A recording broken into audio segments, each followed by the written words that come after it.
पहले ग्राम पंचायत में था तो पानी इतना भरता नहीं था। अब ये साल 2 साल से कॉर्पोरेशन में गया, इतना पानी भर रहा है कि हमको खाने की भी मुसीबत, पानी की भी मुसीबत, संडास बाथरूम की भी मुसीबत।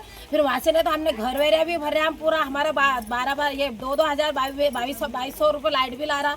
वहाँ से तो घर वगैरह आ रहा, हम सब भर रहे। ना झाड़ू वाली आ रही तो भी झाड़ू वाली का रिचार्ज लगा रहे, वो भी भर रहे।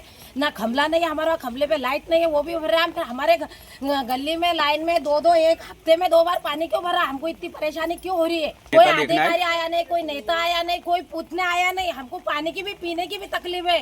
पिछले साल भी ये पिछले हफ्ते में भी पानी इतना ही भरा था। फिर हम काम धंधे वाले लोग, हमारे बच्चे स्कूल जाने वाले, स्कूल में भी हमारे बच्चे 11वीं 12वीं में जाने वाले, बच्चों को भी स्कूल की रजा हो रही है वहाँ से, ना तो हमारी काम की भी रजा हो रही है।